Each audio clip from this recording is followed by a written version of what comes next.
गौतम अडानी ये नाम संसद से लेकर घरों के ड्राइंग रूम तक हर जगह चर्चा का विषय बना हुआ है। कांग्रेस नेता राहुल गांधी संसद में सवाल उठा रहे हैं कि 2014 में जो व्यक्ति अरबपतियों की सूची में 609वें नंबर पर था वो आज नंबर 2 तक कैसे पहुंच गया।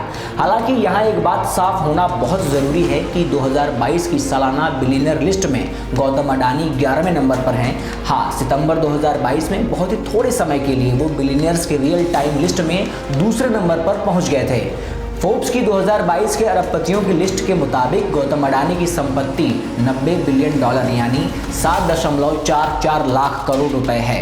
फोर्ब्स के ही मुताबिक सिर्फ 10 दिनों की उनकी नेटवर्थ $60 बिलियन यानी करीब 4.96 लाख करोड़ घट गई है।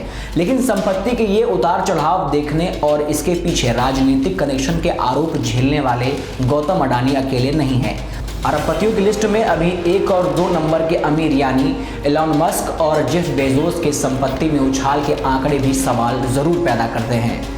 एलॉन मस्क अरबपतियों की सूची में 2012 में पहली बार शामिल किए गए थे, तब उनकी रैंक 634वीं थी। सिर्फ 10 साल में वो नंबर 1 हो गए और नेटवर्थ 16,000 करोड़ रुपए से बढ़कर 18 लाख करोड़ तक पहुंच गई। जेफ बेजोस 1999 में अरबपतियों की लिस्ट में शामिल हुए थे और एक समय ऐसा भी था जब नेटवर्थ सिर्फ 1.5 बिलियन डॉलर रह गई थी। 2017 तक उनकी नेटवर्थ बढ़कर $53 बिलियन तक पहुंची थी और 2018 में ये डबल होकर $112 बिलियन हो गई।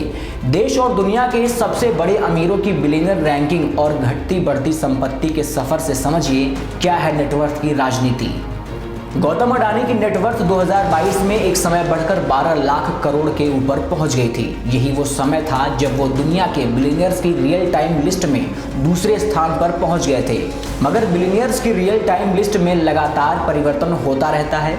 इसमें शुमार अरबपतियों की नेटवर्थ उनकी कंपनियों के मार्केट कैपिटल और इन कंपनियों में उनकी हिस्सेदारी के हिसाब से घटती बढ़ती रहती है। फोर्ब्स और ब्लूमबर्ग जैसे संस्थान एक सालाना लिस्ट जारी करते हैं जिसमें अरबपतियों की पूरे साल की नेटवर्थ के आधार पर उन्हें रैंक दी जाती है। इस सालाना लिस्ट में गौतम अडानी का नाम पहली बार 2008 में शामिल किया गया था। उस समय देश में कांग्रेस नीत यूपीए की सरकार थी। 2008 में अडानी की रैंक 91 थी और नेटवर्थ $9.3 बिलियन यानी करीब 77,000 करोड़ रुपए थी। अगले ही साल यानी 2009 में रैंक गिरकर 397 पर पहुंच गई और नेटवर्थ घटकर $1.8 बिलियन यानी करीब 15,000 करोड़ रुपए रह गई। तकनीकी रूप से देखा जाए तो गौतम अडानी का नाम दुनिया के टॉप 10 बिलियनियर्स की सालाना सूची में एक बार भी नहीं आया है।